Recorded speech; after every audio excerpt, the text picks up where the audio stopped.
Whether you're a fan of Perfume Genius's intensely captivating songs, his dramatic stage presence, or the hilarious shit he tweets, it might surprise you to find that IRL, Mike Hadreas, the dude behind the Perfume Genius moniker, is really quite shy and very humble, nonetheless quietly hilarious as well, as you'll hear in episode 27 of LSQ. Hey, it's me, Jenny LSQ.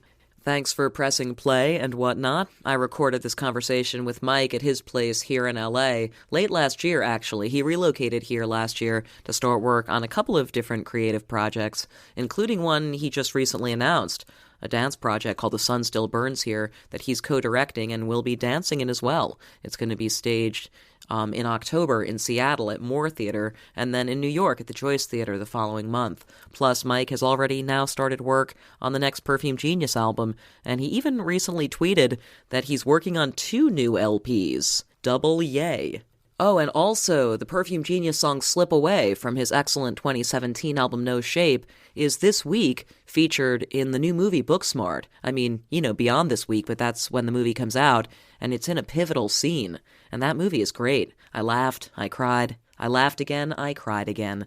Anyhow, it also has a killer soundtrack, favorites of mine from Little Dragon, and Run the Jewels and DJ Shadow, among others, also featured, and expertly music supervised by a good buddy of mine, Brian Ling. Nice job. Also, after the interview with Mike from Perfume Genius, I've got an excerpt from a 2002 interview I did with Sean Marshall of Cat Power.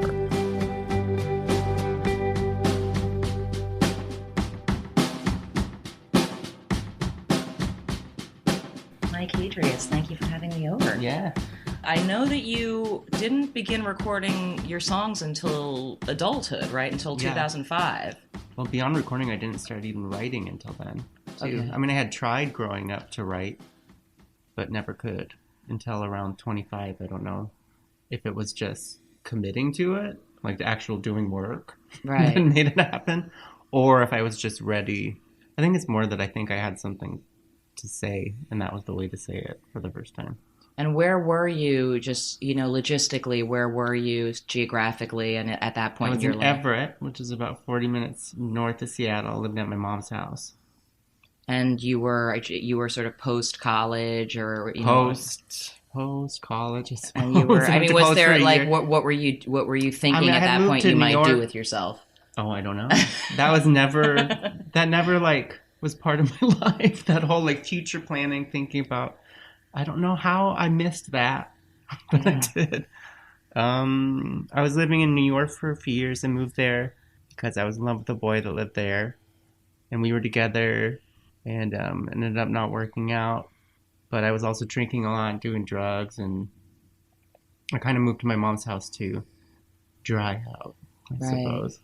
Interesting. I mean, I knew that you're sober, and I knew that you started writing songs around that time. But so you were getting sober when you started to write songs. Yeah, it didn't happen until I had gone to rehab and was sober, like truly sober, for a few months.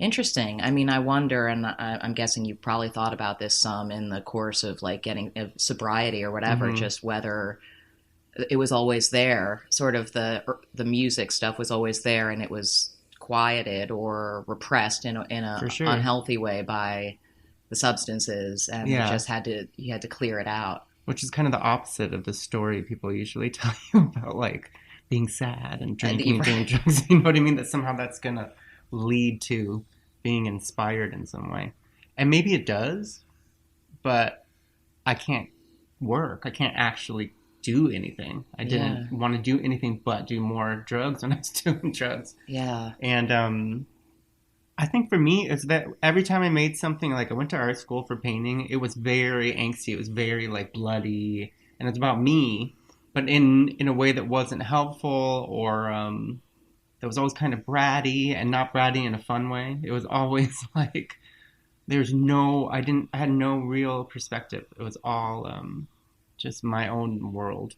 I think when I got sober, I think I kind of actually saw my life, and like I saw like everything that was going on. I wasn't so stuck in my tiny little cycle of problem and fixing it and problem fixing it over and over. And also, I guess, just that like sometimes it takes a while to figure out what the best medicine is for you, and if you think it's one thing when you're younger, and it turns out that like, I mean, I guess that's the thing. Like, is the inspiration, are substances a source of inspiration for artists, or do some artists have pain that they're trying to treat with substances? Yeah. And it turns out that a better way to treat the pain is with like creativity or something. Well, and it does work. It's just fleeting, and it's not like a whole body like fix.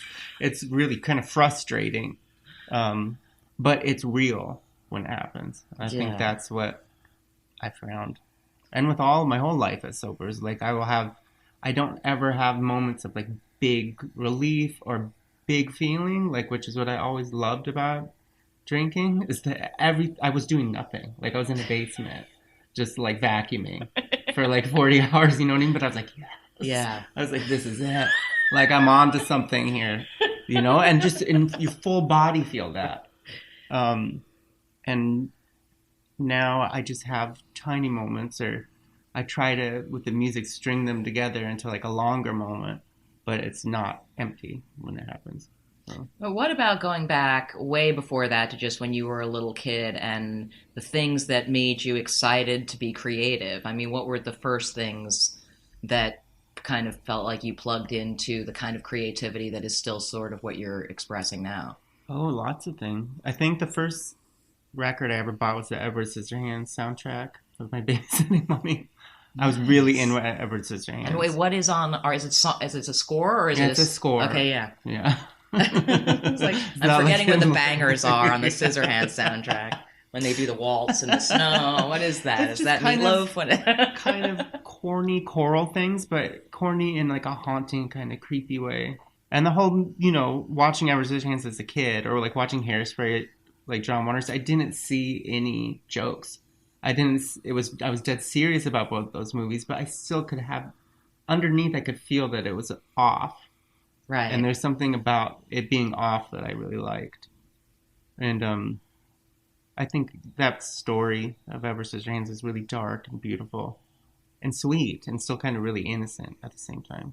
So you went out and you bought the soundtrack on like some physical format, like a CD or something. Well, there's this record store called Silver Platters in Seattle where you could go. They had huge books of all the CDs, and you just write them down, and they would give them to you to listen to, which would not be around anymore. Yeah, that's kind of a nice. And did you get into a sort of music fan phase as a kid? That was really young. That was like 7. Yeah. Where did that take you? I didn't really start actively looking for music on my own until I was about 12. And I stole a Spin magazine from the grocery store with Beck on it. And I read about Liz Phair. They had almost like a concert review and talking about her stage fright and her lyrics and stuff. And so then I got her record, and that essentially changed my whole life. Wow. And whole idea of what music was. Like Exile in Guyville, I'm guessing, yeah. It was Whip Smart. Oh, Whip Smart, right, okay, yeah. Which I feel like, Underrated. Underrated because haters at the time who already loved her were like, no, the major label debut, man. Yeah. But in retrospect, it is funny how in retrospect it's like hilarious to think that a very small portion of Liz Phair fans back then felt jilted by an album that's like, is that her best album? I mean, it's definitely one of her 2 best albums. So. Yeah. Well, and it got me into her. You know what I mean? I got a lot of it from that record. Yeah. And still, I don't know if it's nostalgia that that's my favorite one, but I got Exile shortly after that. Yeah, totally. And I had her, from that I got into all kinds of different music. I didn't know you could sing about those things. I was really scandalized by it, and got into PJ Harvey and other stuff too. But no one else at school. I had a teacher, my algebra teacher was into Liz Phair, but she was the only other person I met. I remember one time I played it for a girl, and she only knew Supernova, the single. Right. And she said, isn't this over? Wasn't this 6 months ago? Which is savage. As a 6th, 7th grader. Oh my God. But I remember looking at her and oh, she doesn't understand it.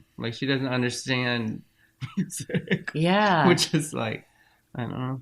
she was listening to music for way different reasons than I was. I mean, I guess that is the thing that, whether you're isolated or part of, a kind of a nerdy community, like as a kid, and you figure out that you care that much about music, it can be isolating if you try to talk to people and you're not, but there was a record store. There was the record store, and was that a reliable bliss? Did you just sort of? There's this place I could rollerblade to called Spock's. That was a video rental place and a record store. Yeah, and they would let me rent R-rated movies there too, and I don't know why. And so I'd rent Pulp Fiction when I was 12 and stuff like that. And so you didn't even the idea that of making song it truly, because you said at the beginning of this conversation, that you had tried writing songs, but it wasn't it wasn't like an urge that you had until. I mean, music was the thing I was the most obsessed with. Right. If I could have picked anything to do, it would have been music. It was like a complete thing for me, but I just couldn't connect it. Just nothing. And I always, wrote lyrics and poems and, things like that. And I would try to write songs, and it just was really difficult. Right. And not in a way that was like a challenging, difficult. It was just like nothing was happening. I think what changed is I downloaded like a recording thing on my computer, and I heard my voice with reverb on it. I played the piano with reverb on it, and there's like a mood right away. Like I was already like in another world. Yeah. And that completely changed it. And that's the only way I write is by, not always, but most of the time I write by recording and by just making sounds with my voice and playing with effects and stuff. And then that will trigger some memory or some feeling, in me. And I think because I've been an obsessive music fan for so long. I think if I was going to give a tip to anybody, it would be to listen to music. Yeah. Because I've met a lot of really talented, and this can maybe sound kind of bratty or snotty, but I've met a lot of really talented people that haven't listened to a lot of music, and so the stuff that they make, it's limited or something. Yeah. But did you feel once you kind of had it going and you were writing songs regularly? I mean, were you super excited to have? Oh yeah. I was I don't think I had ever felt like that before. I was obsessed with it because it was I went to school for painting, and I've always written in journals and been very dramatic and artsy my whole life. But music somehow, and I was making videos for the songs right after I would write a song. I would make a video for it of footage I found online, and it was just everything I had wanted to do, everything that. It was a very spiritual feeling. It's I was finally pulling from all the places that I wanted to pull from, and it was coming together in something that I thought was genuinely good, not good to show somebody. Because a lot of my art used to be just check this out. It would just be what do you think of this? And it was just some bloody thing, what I mean, with real blood and hair and stuff like that. And I was what do you think of this? And it's essentially just everybody was my parents. I was check this out. What do you think of that? And so I could tell when I was making something this is truly good. I was good. Not good that everybody's going to like it or technically good or anything. Just good that I felt I was coming from the right place, finally. Right. That I was supposed to always come from. I'm just curious, sidebar though, what did your parents think of the hair, blood stuff when you would say, here, look at the hair? Well, that's very nice. My mom would always ask me, why can't I make anything nice and sweet? That's what she would always say. And they would try to, my dad just didn't really get it at all. Yeah. At what point did you start to think about these, so you were putting the songs together to release initially on your own, or what was the on MySpace. I was just putting them up and the videos on YouTube. MySpace, that existed. That's right. And mainly the motivator was just to show my friends that I was actually making something, because I had a lot of friends that were in bands and stuff. Yeah. And so I wanted them to. I was just proud that I was making something now. Right. To show them, essentially. But at what point did it become a thing where you're you know what? Actually, if I spend more time on this, could be a thing that I spend a lot of time doing. I could go play shows and I could release my music or something. How did that start to happen? Really thought that far until my first record label contacted me, like flew out to meet me and stuff.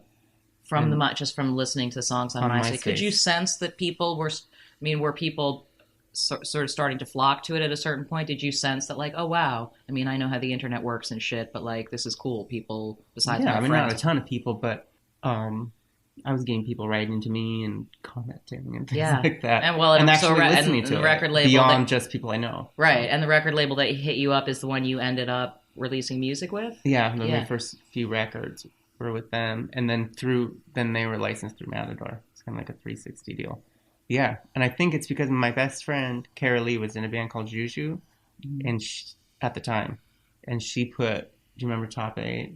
Yeah, she put my profile in their Top 8, and through that, Gareth from Los Campesinos found me through that. It's crazy how influential that Top 8 thing was for one brief shining moment. Top 8 is important. But when did you start to put all of your efforts into it and regard it as like your job and the thing that you were hoping would be all occupying? I mean, it was all very like patched. You know, all those experiences kind of one right after the other. I'd never thought about the future before. I mean, I was working at Fred Meyer, which is like a nicer Walmart. I was just working there. And then I did my first photo shoot for a magazine, and then I just stopped going. I just stopped going to work. I was like, okay. Like, I think it's time to just not go. Which is stupid, because I didn't have any money. But I didn't know I was going to get paid or that I would be able to live off of it or anything. I mean, I got sober and I wrote all those songs, and then I wasn't sober for a while. Right. And then I got sober again. I don't know. I just have never really been ambitious. Even now, I'm ambitious, like, in my brain about, like, what I want to make. But as far as, you know. Yeah, the career steps or whatever, like plotting. I mean, I hope it all happens. But I never really, like, am fueled by, like, I remember one time someone asked me if there's certain venues that you've always dreamed of playing. I would love to play some of them, but I've never really dreamed of playing them. Yeah. Switching over to talking about the creative side of things, I mean, obviously those earliest recordings, in addition to being home recordings and lo-fi, were sparse, musically sparse. And obviously from there, your music has expanded sonically a great deal. And I wonder if you could, even those early songs, were you sort of picturing the bigger version? How much of the music that we've heard from you more recently was sort of what you kind of had in mind early on? Or has it really evolved for you? Like, none of it really. Yeah. The second album, I went to the studio for the first time. Yeah. And then the third album, I kind of wrote knowing I was going to go into the studio. So I thought, oh, then I can have real strings on this and stuff like that. And then with this last one, I knew that I'd have I could kind of see what my opportunities were going to be and what the capabilities were for the songs while I was writing them. But I kind of had to learn all that as I went along. And so now it must sort of feel like, okay, well, any idea you might conceive of is possible because you know what the situation is going to be. And recording with Blake Mills seems to have been the beginning of a collaborative relationship. Mm-hmm. Is that I'm guessing you might revisit or... Yeah, for sure. I mean, I think I'm just assuming I'm going to make the next record with him. I don't see why I wouldn't. We worked really well together, and I just really admire him and the way that he plays. It comes from a different place than I do, but we have like a shared, we kind of love the same things and we love the same sounds and stuff like that. So, I mean, when I'm making something, that's the most exciting part, is when someone brings something to it that's in the world that you're trying to make, but not what you would have thought of. Or exactly like it, it's like either. And I'm guessing like temperament too has something to do with it, just like who you can spend that kind of intense time with for that many days or weeks or whatever. I mean, at this point, you're here in Eagle Rock and, you're sort of between albums. Is this sort of the beginning of the phase of writing? Start brewing, zone. Yeah, it is. I'm kind of nervous about it just because it's usually really hard for a few weeks, because as much as I like all these opportunities coming and the way it's changed, I kind of need to shake all of it off in order to make something good. Because I end up thinking about the studio too much while I'm writing, or the label, or who's going to listen to it. I've been on tour for like a year and a half, and all I've been doing is like playing music in front of people watching me. And so you can have all of them in mind the wrong way at first when you write. And I've never really found a way to make that not be part of the story of writing. Have you found that the songs that you end up feeling the most strongly about yourself on each album are ones that felt different when in the moment of their conception? Like, does the songs that you end up loving, do they come out more easily, or do they come out more difficultly? I mean, I don't know how much of that is just your relationship with the song. Usually I like the ones that came really easily just because the memory of making them was easier. Right. The ones that I like labored over, I can be proud of, but maybe I don't love as much just because it was hard. And I kind of hate work. I hate listening to something over and over. I like the beginning of everything much more, like having the ideas and seeing where it's going to go, and then knowing that it could be this thing, this like beautiful thing. Then I like that more than actually trying to make it. Right. So like my demos, I love my demos because I can hear, even if it's not there, I can hear it's all there in my head while I'm listening to it. And then the execution of it is usually different. It doesn't mean that it's better or worse. It's just usually different. So a lot of the simpler songs that came out easy, they end up being that way more on the record too. They are simpler and more like what I had in my head. Do you think that the evolution of the sound of the songs correlates to growing confidence performing them live? I think so. Yeah. Well, knowing that I'm going to actually do that. Right. But I'm curious, not having seen any of your earliest live performances. I mean, for starters, I guess just sort of at what point in making this music did you start playing? What were those early shows like? Or have you always been, as if I might say, captivating? I mean, no. Did it come naturally to you? Or I would vote no on that. I mean, I didn't have to watch myself. What did you do it for? I mean, did you sit so there? Nervous. Or did you just sit? I was so scared, and I was just behind the piano the whole time. I had never. I mean, that first record was the first songs I'd ever written, the first time I'd ever sang, and the first shows I played for it were the first times I ever done any of that in front of other people. The first show I played, the sound guy had to run and put the mic like next to my face because I wasn't even singing into it. You know what I mean? And I was so scared and nervous, and it was enough for me just to do the songs. I almost would black out. There'd be times I'd click into it, and it would feel very like spiritual. But I guess people liked that. I guess. But now we see you on stage as a different kind of MC, as a more of a master of ceremonies than, the sort of modest behind the piano. Yeah.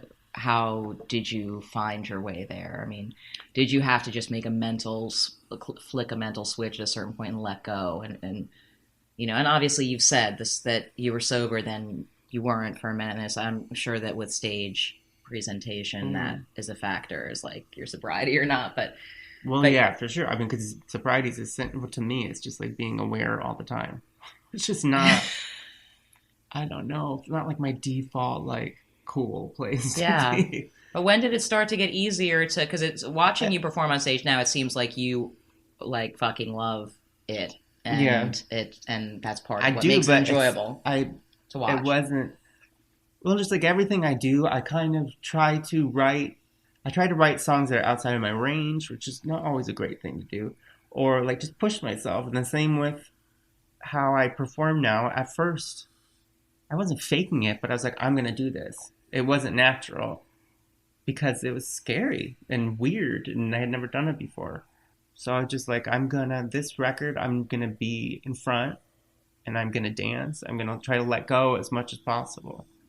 And the more I did it, the more things that, were uncomfortable become second nature, and you don't think about them anymore.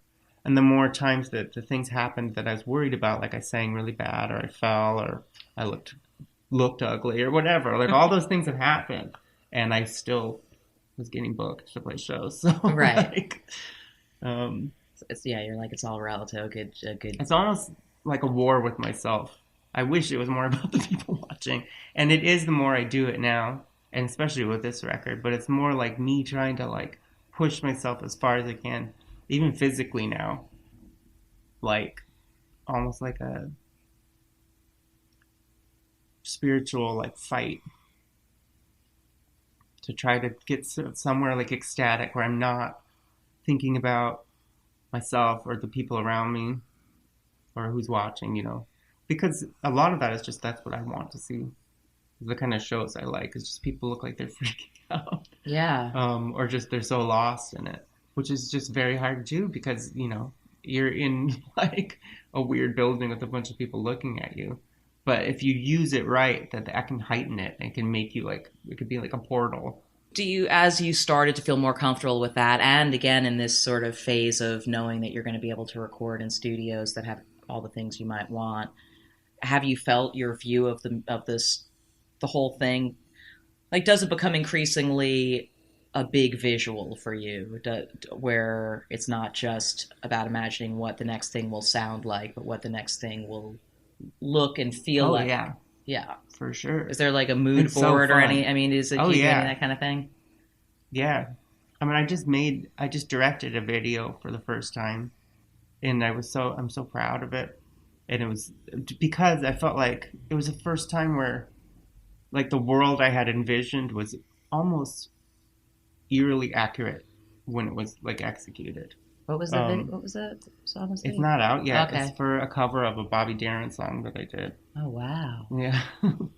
Yeah, that's the funnest part of this whole thing for me. I mean, a lot of it, even in being in a music video, it feels like when you're a little kid and you're like dancing in your room with a sheet or something. Yeah. And I essentially danced with sheets for 3 minutes in this last video. And while I was doing it, I was like, I felt like I was like 4, which is it's kind of embarrassing, like having a bunch of people watch you doing it, but it's really freeing too, because you finally feel like as pretty and like connected and like as you always, you felt like that when you're little. You just believed, you're in your room, but you believed something about what you were imagining was real, Yeah. And that's what a lot of like the visual part is for me. But I get to kind of create like a whole mini world through the press photos and the album cover and the videos and everything. When you're actually deep in the process of writing and demoing and really it's starting to come together, I mean, or is it even possible to think about some of, like, what is this song about, or what is it? Because what I wanted to ask initially is like, when the things that inspire you, do they teach you about yourself, or do they remind you of who you were as a kid? These sort of flashes of where you're like, oh shit, that's right, I loved whatever, a sort of nostalgia thing that only in the moment of Dancing with the Sheets can you really tap into, or whatever. Like when you're creating songs, are those other memories circulating at all, or is the process so much more foggy than that? And you I know that's a very abstract question. I mean, it's like a balance. It's a balance thing, and I think that's what I enjoy about it, is how you could start from very hippie, like, to me, I'm very dramatic about it. It feels like magic. It feels very spiritual when I'm writing, but I'm also can be very like mathematical and very specific about it, especially with lyrics. I really like puzzling lyrics out and thinking of ways to say things that are like really pleasing to me, but not in a hippie way. It's more like a math way. Like even when I'm reading books, there's like a rhythm to writing that I like. And if I can't feel the rhythm of the person writing, then even if I know it's good or I'm enjoying it in some way, I can't read it. And so I have this specific rhythm and when I'm writing lyrics, and I like, it's kind of it's a hard thing to talk about. The cadence of the syllables, because I'm thinking about Liz Phair again when you say that, because I can hear what you mean with your songs and the tendencies of phrasing that feel expressive to you. And I love artists who do magic with syllables. You know what I mean? Where it's just like, oh, is that the melody that I love, or is that the pacing of the fucking syllables? Yeah. You know, it's hard to know. I mean, even, Queen, even don't, it's like, if it wasn't for the pacing of the don't, it's just like, there it is, right there, the magic. All of it is just this weird little balancing thing where you want it to feel a certain way, but also mean a certain thing. And who are some of the artists, sort of in general, as a fan, do you consider that level of inspiration where you're like, okay, if I could someday do the kind of work that artist does? Like, who are the sort of holy grail people? I mean, it's kind of all over the place. I remember going to see David Lynch movie when I was with my dad. Took me to Lost Highway when I was 14. So good. And like had me cover my eyes during certain parts, but I only had like one eye covered, And my dad didn't like the movie, and I told him I didn't like it either. But I was obsessed with it and read the screenplay and the music in that movie. So good. So good. All of his movies, really. But his movies and the scores for those have been really influential to me. And Twin Peaks 2 came out when I was 10 or something. Maybe younger than that even. But my babysitter was in Twin Peaks. And so I was allowed to watch it even when I was little because... Excuse me. My babysitter Phoebe played a character named Ronette Pulaski who was in like the first few episodes. Kind of deep in the lore of it. But even though I knew it was fake because I knew her, it was so... Like, even now, just, like, hearing the music and stuff, like, I'm instantly back there. Yeah. And Liz Phair, for sure, PJ Harvey, Bob Dylan as I got older. But a lot of those dudes, like, it's so dudely, all that music. And I love it, but I don't feel like I'm a part of it. It's not music for me. And so I love writing in that way, or thinking about those people and writing music where I feel like I'm completely like involved in it. As you've said, you're not the like you're not prone to plan super specifics for the future. But are there things are there creative goals that you have that you still, or things that feel like maybe might sound a little bit, overly ambitious or just like way far down the line? But do you have kind of, now that you know that you can make kind of your creative visions a reality, are there some things you haven't done yet that you dream about? I mean, I don't know. I'm just very dedicated to getting better, but it's all guided by whatever the music is, and I never really know what it's going to be until I go in there and try to make it. And then from there, I was ambitious with this record and who I wanted to work with, and, people I maybe would have been scared to ask to help me realize some of this. A few years ago, I was confident in asking now. And I wanted things to be more thought out and polished, And I guess my only ambition is to be even more thought out and polished. Yeah. And polished by me, I mean, just being thoughtful about every little piece of it. Right. And I think it was so overwhelming at first that just making the music was important enough. And then performing was so overwhelming that just getting up there and singing was the most important thing. But as I've gotten used to those, I can kind of put my hand in everything more, and not be overwhelmed. But I kind of am overwhelmed really easily just by nothing. Like, I just wake up overwhelmed and I barely do anything, and I avoid everything as much as possible.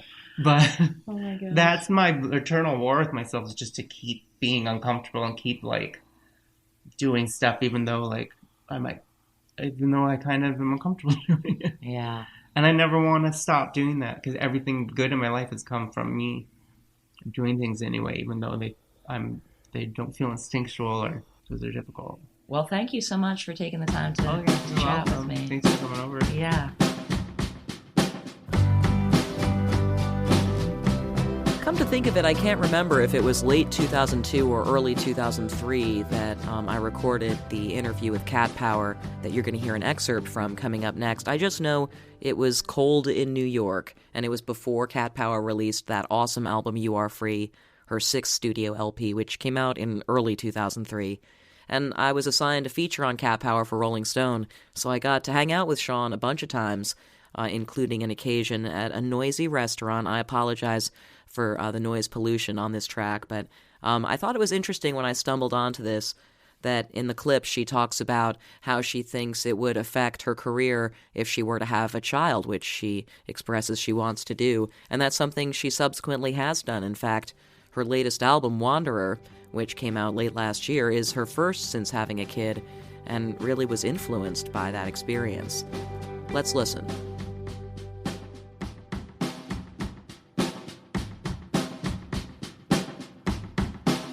But, I mean, are you happy being a professional musician? I mean, obviously it's not something you aspire to do.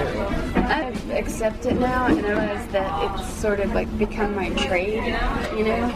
But I would really like to work as like a painter and paint paintings, or work as if I was like doing, if I could change what I'm doing, I would want to probably be a mom, but yeah, I think I've accepted it more and realized, okay, well, instead of being rejecting it so much, right. I think I'm like accepting that this is what I'm doing.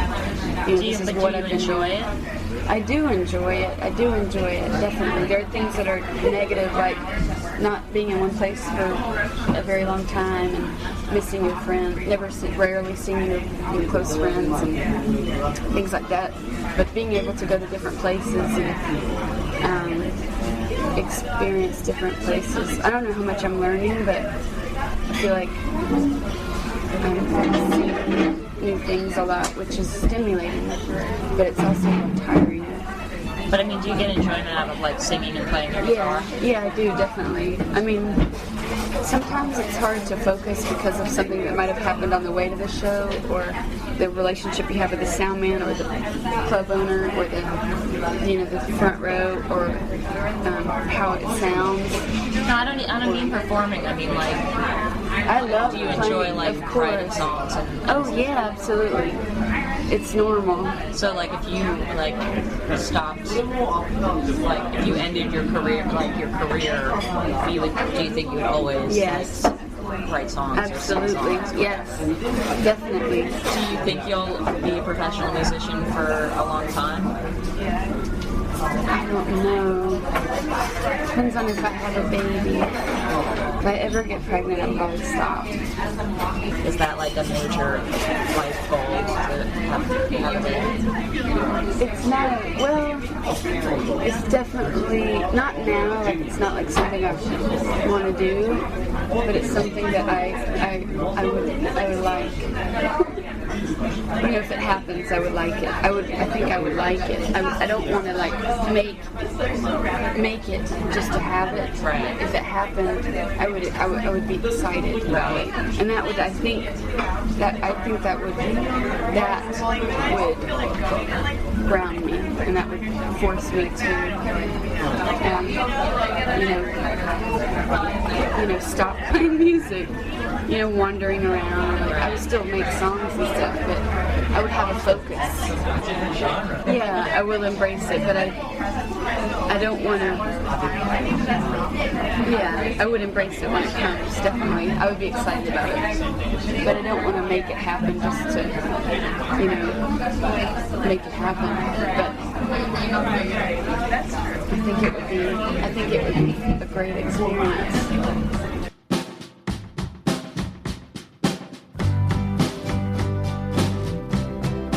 All right, well, that is about it in episode 27 of the LSQ podcast. Massive thanks to Mike Hadreas of Perfume Genius and to Cat Power Sean Marshall for indulging my questions. And thanks to you, of course, for listening to this stuff. When you've got feedback, you can reach me at JennyLSQ. The next episode features a conversation with Imagine Dragons frontman Dan Reynolds, one of my favorite interviews I've taped for the series so far. I'm excited to have that for you in another few weeks. Also, I'm going to be adding a new feature to the episodes, at least occasionally, where you'll get another shorter interview clip with someone who isn't a musician but who's obsessed with music. And I don't want to say too much about that yet, but I've got some exciting guests lined up. And stick with me here if you haven't subscribed yet. Come on, do it. I'll talk to you next time.